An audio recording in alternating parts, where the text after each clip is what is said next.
Coulomb's law in vector form थोड़ा सा मतलब सिस्टमैटिक है, मतलब ज्यादा बेहतर है। ठीक है, तो इसको समझना बहुत जरूरी है। इसको मैं बिल्कुल जीरो लेवल से समझाऊंगा।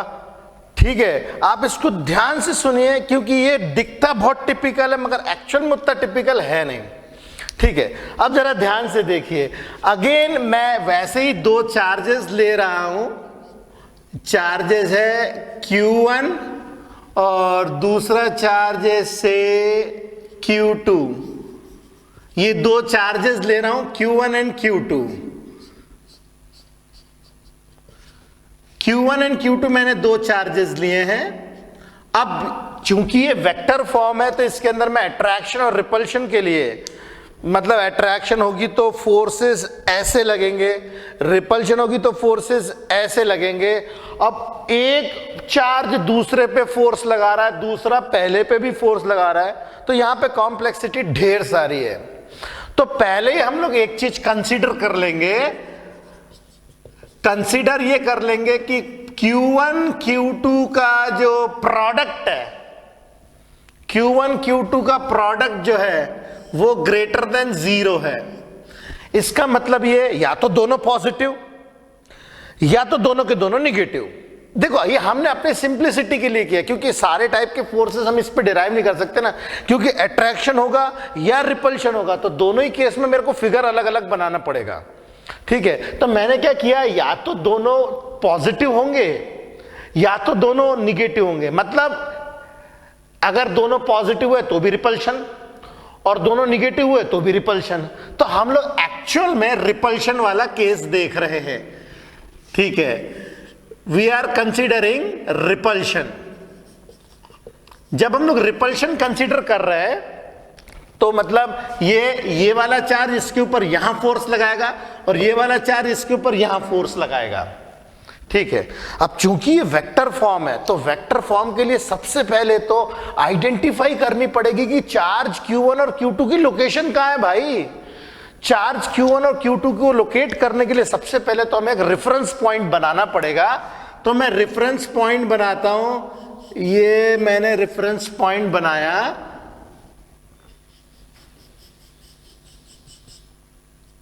ये मैंने एक रेफरेंस पॉइंट बनाया जिसका नाम मैंने दे दिया ओरिजिन। इस रेफरेंस पॉइंट का नाम मैंने दे दिया ओरिजिन। ये ओरिजिन या रेफरेंस पॉइंट इसीलिए बनाना पड़ेगा क्योंकि हमें आइडेंटिफाई तो करना पड़ेगा उसकी लोकेशन कहां है। तो O से Q1 से Q1 जो है A लोकेशन पे है, Q2 है मान लो से B लोकेशन के ऊपर। तो O से A तक का जो वेक्टर है, इस वेक्टर को हम लोग मान लेते हैं R1, इसको मान लेते हैं वेक्टर R1। और O से लेकर B तक की जो पोजीशन है इसको मान लेते हैं हम लोग R2, ये दूसरा वेक्टर R2। ठीक है, ये मैंने Q1 की भी लोकेशन आइडेंटिफाई कर ली और Q2 की भी लोकेशन आइडेंटिफाई कर ली। अब चूंकि हमने पहले बोल रखा है कि रिपल्शन का केस है, इसका मतलब ये वाला चार्ज इसके ऊपर रिपल करेगा कुछ इस तरीके से। इसकी मैं लाइन ज्वाइनिंग बना देता हूं। इन दोनों चार्जेस को जब हम जोड़ेंगे तो जोड़ने के बाद ये हमें मिलेगी लाइन ज्वाइनिंग। तो ये Q1 वाला Q2 के ऊपर जब फोर्स लगाएगा तो ये हम कुछ इस तरीके से लिखेंगे, फोर्स Q2 के ऊपर Q1 के कारण F21, दिस इज F21। और इसके ऊपर जो फोर्स लगेगा, सेम साइज के एरो बनाने हमें, सेम साइज के एरो इसीलिए क्योंकि दोनों के दोनों फोर्सेस बराबर है, इक्वल एंड ऑपोजिट है। ये बनाएंगे फोर्स 1 के ऊपर 2 के कारण। करेक्ट। अच्छा, इसमें अपन लोगों ने क्या किया है, जब भी हम लोग ये फोर्सेस लेते हैं, जैसे मैंने फोर्स लिया है 2 1, मतलब force on second charge due to first वाला चार्ज। हम जिसके ऊपर फोर्स अप्लाई करते हैं उसे पहले लिखना पड़ता है, जिसके कारण फोर्स अप्लाई करते हैं उसे बाद में लिखना पड़ता है। ठीक है, अब ये तो बात हो गई। अब हम लोग को इन दोनों के बीच की जो भी दूरी है, अभी तो हमने स्केलर फॉर्म में डी ले लिया था, स्केलर फॉर्म में हम लोगों ने डी ले लिया था, मगर यहां पे डी नहीं लेंगे हम लोग। यहां पे ये जो ए बी डिस्टेंस है, ए बी डिस्टेंस जो है उसको निकालना पड़ेगा। तो मेरे पास जो ए बी का जो डिस्टेंस है वो मैं कैसे निकालूं? तो इसके लिए मैं क्या करता हूं, मैं लगाता हूं, हम लोग पिछले साल जो पढ़ते थे triangle law of addition, triangle law of addition लगाता हूं। O A plus A B is equal to O B. O A, ये O A plus A B, O A plus A B is equal to O B. मैंने इसमें triangle law of addition से, by triangle law of addition, इसको हम लिख सकते हैं O A plus A B is equal to O B. Triangle law of addition से मैंने लिखा। मुझे एक्चुअल में ए बी के डिस्टेंस में इंटरेस्ट है, तो ओ है मेरे पास R1 plus A B is equal to R2। तो ए बी मेरे पास आ जाएगा R2 minus R1। A B का जो डिस्टेंस है ए से बी वो आ जाएगा R2 माइनस R1। अब ये रिलेटिव पोजीशन हो गई, पिछले साल हमने पढ़ा हुआ है रिलेटिव वेलोसिटी, रिलेटिव पोजीशन। तो इसको हम लोग जो है R21 भी लिख सकते हैं। मतलब ए बी की जो दूरी है वो R21। ठीक है, अब जरा देखिए यहां पे वेक्टर और ये हर चीज हम लोग को डायरेक्शन के साथ बताना पड़ेगा, क्योंकि अब यहां पे जो ए ने जो बी के ऊपर फोर्स लगाया F21 वो इस डायरेक्शन में है, और जो बी ने ए के ऊपर लगा रहा है F12 वो इस डायरेक्शन में। तो ये मैग्नीट्यूड वाइज सेम है मगर डायरेक्शन के हिसाब से ऑपोजिट है। तो मैंने ए बी की वैल्यू निकाल ली R21। तो जब मैं कूलम्स लॉ अप्लाई करूंगा, अप्लाइंग कूलम्स लॉ, अब मैं डायरेक्ट फॉर्मूला लिखूंगा, डायरेक्ट फिर से पूरा डिराइव करने की जरूरत नहीं है। Applying Coulomb's law,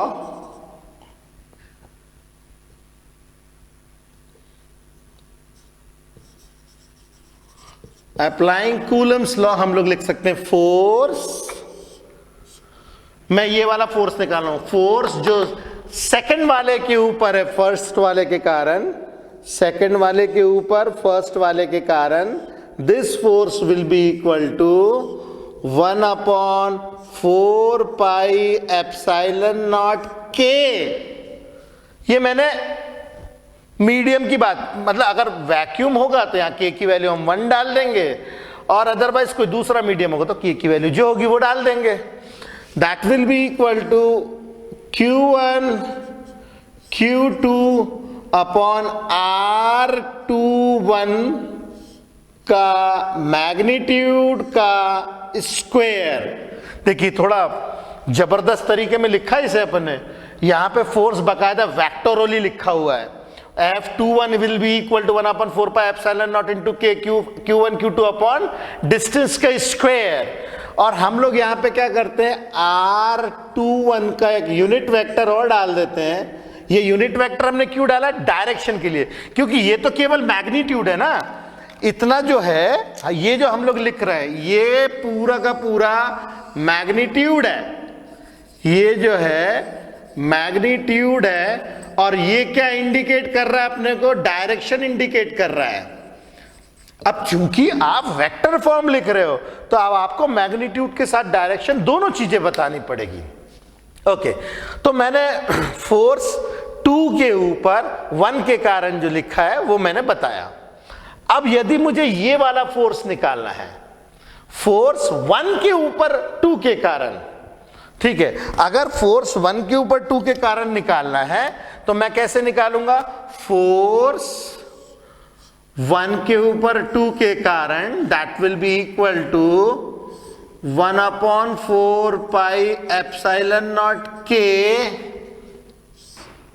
Q1 Q2 upon R12 का मैग्नीट्यूड का स्क्वायर और डायरेक्शन के लिए R12 का कैप यूनिट वेक्टर है। This is unit vector for direction.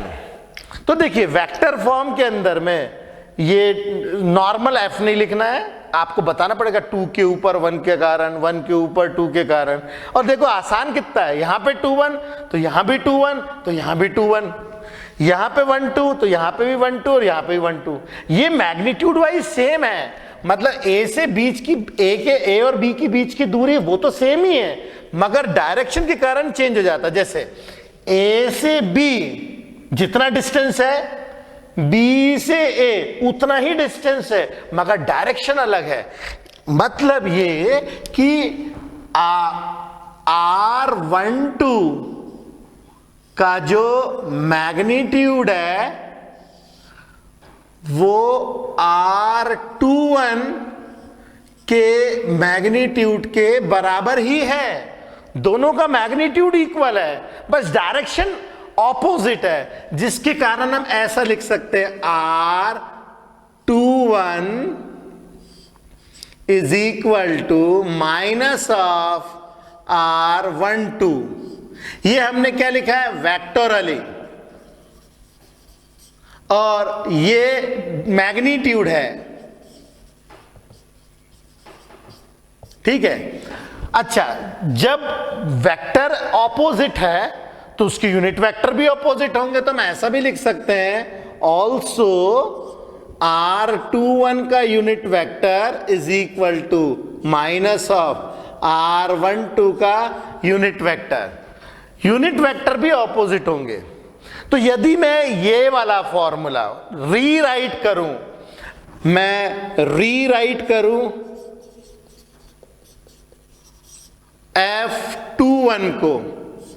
F21 को रीराइट करूं, मतलब ये वाला फॉर्मूला अगर मैं रीराइट करूं तो ये फॉर्मूला है क्या, ये फॉर्मूला है मेरे पास F21 is equal to 1/4 pi epsilon naught के Q1 Q2 अपॉन R21 का मैग्नीट्यूड का स्क्वायर, R21 का कैप। अगर इसको मैं रीराइट करूं, दोबारा से लिखूं, तो मैं ऐसा लिख सकता हूं 1/4 पाई एप्सिलॉन नॉट, तो जस का तस लिख दिया।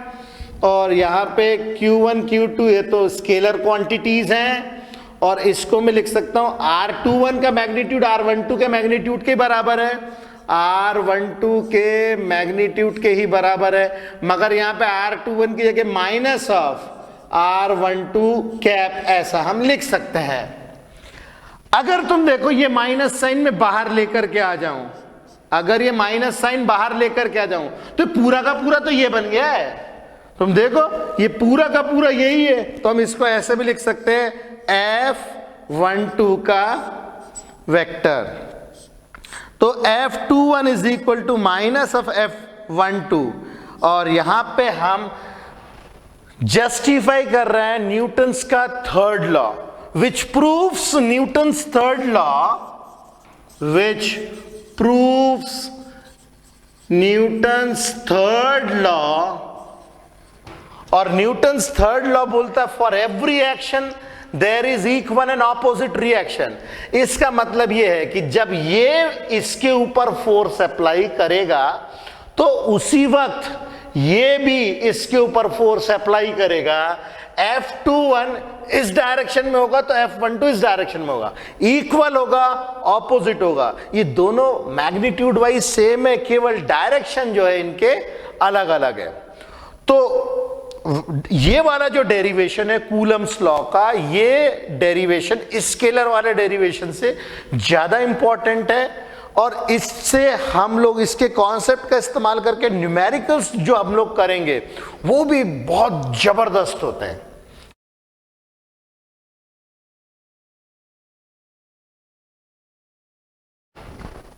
अब अगला हमारा टॉपिक है force due to multiple charges.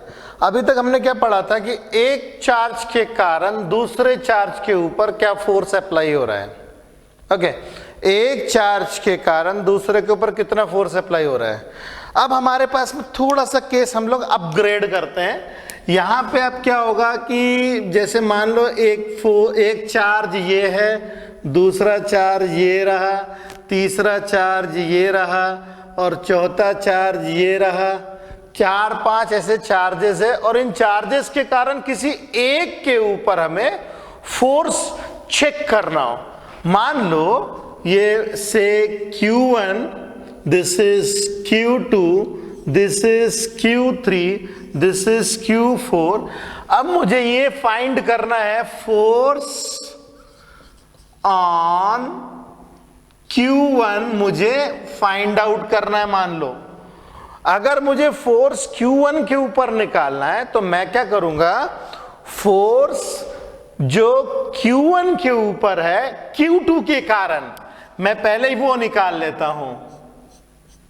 ये मैंने ये निकाल लिया, फोर्स 1 के ऊपर 2 के कारण, करेक्ट। इसके बाद मैं क्या कर रहा हूं, ये 3 के कारण फोर्स 3 के कारण 1 के ऊपर 3 के कारण, ये मैं दूसरा फोर्स निकाल रहा हूं। फोर्स मैंने क्या किया, पहले 2 के कारण निकाल लिया, इसके कारण इसके ऊपर निकाल लिया, ये थर्ड के कारण 1 के ऊपर निकाल लिया, ये ठीक है। अब इनका जो रिजल्टेंट आएगा वो मुझे फाइंड आउट करना है। मैं इनका रिजल्टेंट फाइंड आउट करता हूं वही पैरेललोग्राम लॉ ऑफ एडिशन के हिसाब से। तो ये मैंने पैरेललोग्राम कंप्लीट किया अपना, और ये मैंने नेट फोर्स ये निकाल लिया ऐसे, फोर्स 1 के ऊपर 2 and 3 के कारण, फोर्स 1 के ऊपर 2 and 3 के कारण।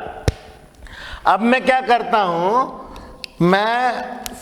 अभी मेरा F4 बच गया, तो अब मैं क्या करता हूं, F4 के कारण फोर्स निकालता हूं। फोर्स 1 के ऊपर F4 के कारण,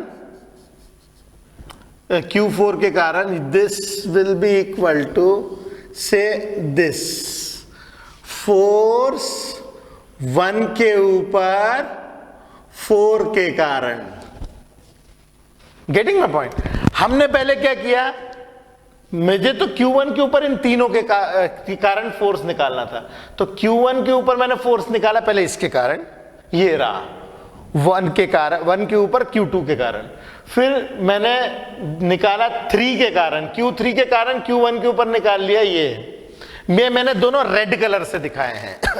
फिर इन दोनों रेड कलर का जो रिजल्टेंट है ग्रीन कलर से दिखाया है, करेक्ट। इन दोनों रेड कलर का जो रिजल्टेंट है ग्रीन कलर से दिखाया है।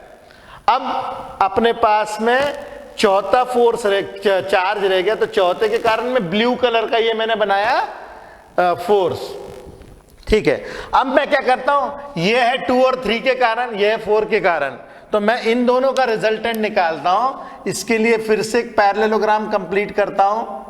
इससे पैरेलल एक बनाना पड़ेगा पैरेललोग्राम, और कुछ इस तरीके से ये पैरेललोग्राम कंप्लीट करके ये पैरेललोग्राम कुछ इस तरीके से कंप्लीट करके फोर्स 1 के ऊपर 4 के कारण, ये मैंने रिजल्टेंट निकाल लिया फाइनल। तो फाइनल रिजल्टेंट जो था मेरा,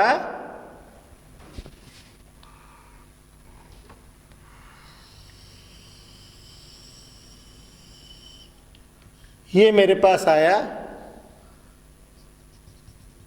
ये निकला फोर्स 1 के ऊपर 2, 3 and 4 के कारण।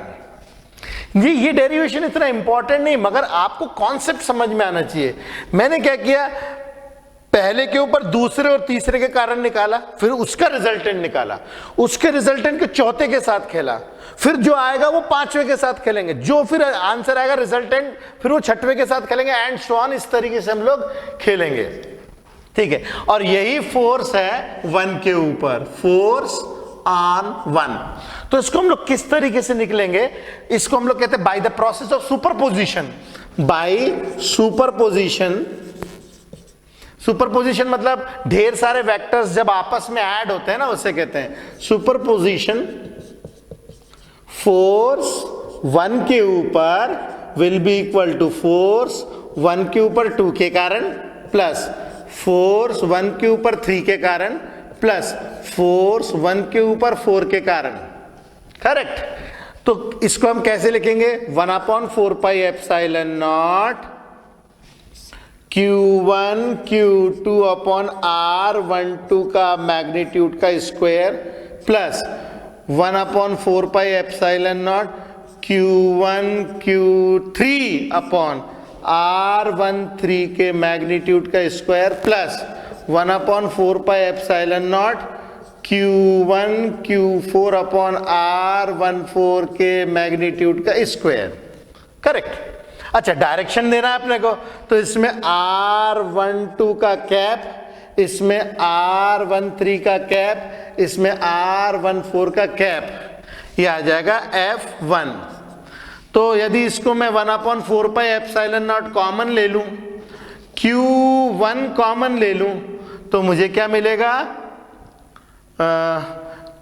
Q2 अपॉन R12 के मैग्नीट्यूड के स्क्वायर इंटू R12 का cap plus Q3 upon R13 का मैग्नीट्यूड का स्क्वायर R13 का cap plus Q4 upon R14 का मैग्नीट्यूड का स्क्वायर R14 का कैप, ये कुछ इस तरीके से, ठीक है।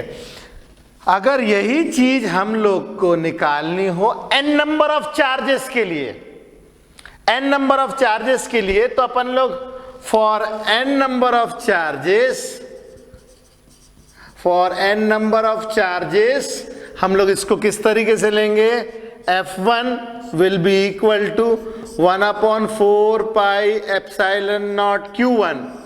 इसके बाद बाकी की सारी चीजें Q2 अपॉन R12 का magnitude square R12 cap plus Q3 upon R13 के मैग्नीट्यूड का स्क्वायर R13 का कैप, डायरेक्शन के लिए। और इसी तरीके से हम ऐड करते चलेंगे Qn अपॉन R1n का मैग्नीट्यूड का स्क्वायर R1n का cap for n number of charges. जैसे n नंबर ऑफ चार्जेस लेना है तो जैसे 4 तक था तो 1 2 3 4 तक गए, n नंबर ऑफ चार्जेस के लिए n तक के लिए चले जाएंगे।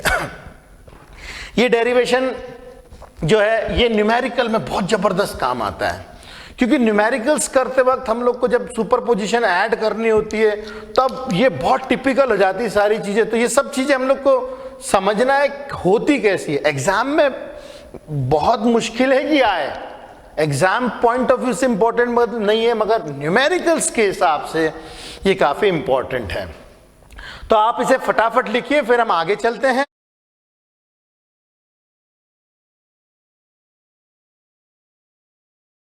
हम लोग डायमेंशनल फॉर्मूला निकाल रहे हैं और पहला डायमेंशनल फॉर्मूला हम लोग निकाल लेते हैं चार्ज का। चार्ज का डायमेंशनल फॉर्मूला निकालते हैं, मगर इसके लिए जो है हम लोग को आगे के चैप्टर्स के कुछ एक कॉन्सेप्ट इस्तेमाल करेंगे, इनफैक्ट 3rd चैप्टर का। मगर वो जो कॉन्सेप्ट है वो कॉन्सेप्ट हम लोग 10th स्टैंडर्ड से पढ़ रहे हैं, इसीलिए मैं बता सकता हूँ। हम लोगों ने 10th क्लास से पढ़ा हुआ है कि इलेक्ट्रिक करंट जो होता है उसकी डेफिनेशन होती है rate of flow of charge. The rate of flow of charge is called as electric current. और हम लोगों ने 11th क्लास में पढ़ा कि electric current is one of the fundamental quantities in nature. ठीक है, हम लोगों ने 7 फंडामेंटल क्वांटिटीज है हमारे पास में, उसमें से एक फंडामेंटल क्वांटिटी इलेक्ट्रिक करंट भी है। ओके, तो इलेक्ट्रिक करंट के फॉर्मूले का इस्तेमाल करके हम लोग चार्ज का डायमेंशनल फॉर्मूला निकालेंगे। जरा देखिए कैसे। हम लोग को पता है सिंस इलेक्ट्रिक करंट जो होता है, इलेक्ट्रिक करंट जिसे हम लोग I से डिनोट करते हैं, इसका फॉर्मूला होता है rate of flow of charge. मतलब I is equal to charge per unit time. Rate of flow of charge मतलब चार्ज पर यूनिट टाइम। और करंट, चूंकि ये one of the 7 fundamental quantities है, तो इसका डायमेंशनल एनालिसिस होगा A, केवल A। या इसको ऐसे भी लिख सकते हैं M0 L0 T0 A, ऐसा भी लिख सकते हैं। ठीक है, ऐसा भी चाहो तो लिख सकते हैं M0 L0 T0 A। और चार्ज का तो डायमेंशनल फॉर्मूला हमें निकालना है, और टाइम का डायमेंशनल फॉर्मूला होता है T। तो जो चार्ज का डायमेंशनल फॉर्मूला आएगा, ये आ जाएगा M0 L0 TA। ये हमारा आ जाएगा चार्ज का डायमेंशनल फॉर्मूला। ठीक है, चार्ज का डायमेंशनल फॉर्मूला कुछ इस तरीके से आता है, टाइम एंड इलेक्ट्रिक करंट का ampere A, T into A। तो dimensional formula of electric charge आ गया ये। इसके बाद में हम लोग को एक चीज ध्यान में रखनी है, और बेहतर है रट लें तो ज्यादा बेहतर है, क्योंकि हमारा टाइम बहुत सेव करेगा। फोर्स का डायमेंशनल फॉर्मूला तो घोट लो, मतलब याद कर लो। Dimensional formula of force, dimensional formula of force जो है इसे तो याद ही कर लो। फोर्स का डायमेंशनल फॉर्मूला होता है MLT-2। ये तो इतने अच्छे से याद होना चाहिए कि रात में तुम्हें को उठा के पूछ लेना कि डायमेंशनल फॉर्मूला फोर्स का क्या होगा, तो नींद ही नींद में MLT-2 बोल के सो जाओ। इतने अच्छे तरीके से याद होना चाहिए डायमेंशनल फॉर्मूला फोर्स का, क्योंकि बहुत यूज होता है। हर बार तुम फोर्स का डायमेंशनल फॉर्मूला याद मतलब डिराइव करोगे, that is actually wastage of time.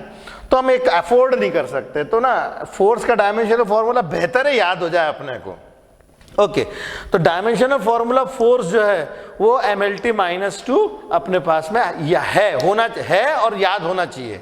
ठीक है, अब मैं निकाल रहा हूं dimensional formula of epsilon not. ये बहुत इंपॉर्टेंट है। एक चार्ज का हमने निकाल लिया है, ये चार्ज का डायमेंशनल फॉर्मूला है। अब मैं निकाल रहा हूं एप्सिलॉन नॉट का।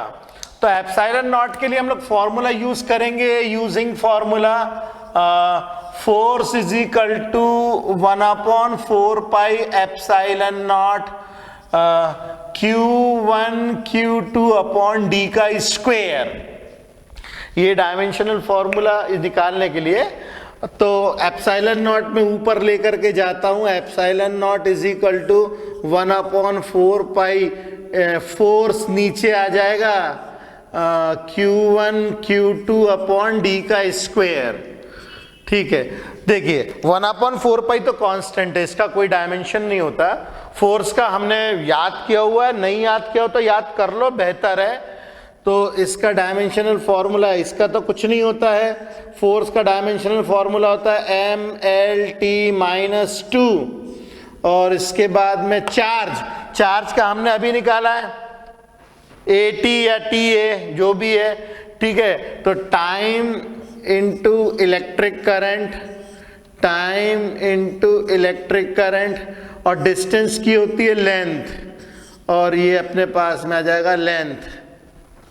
ठीक है, अब जरा देखिए तो हमें क्या मिलेगा, T स्क्वायर A स्क्वायर, यहाँ पे ML3T-2, ML3T-2, तो ये आ जाएगा M-3T4A2।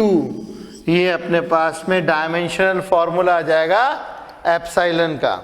तो एप्सिलॉन का डायमेंशनल फॉर्मूला आ जाएगा m-1l-3t4a।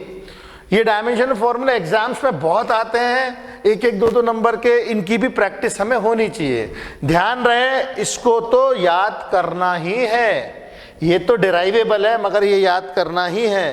तो एप्सिलॉन का डायमेंशनल फॉर्मूला जो है एप्सिलॉन नॉट का या परमिटिविटी का, एप्सिलॉन बोले या एप्सिलॉन नॉट बोले, परमिटिविटी जो है, परमिटिविटी का जो डायमेंशनल फॉर्मूला है ये, और चार्ज का, ये आपको निकालते आना चाहिए। ओके, चलिए फटाफट लिखिए इसको, हम लोग आगे चलते हैं।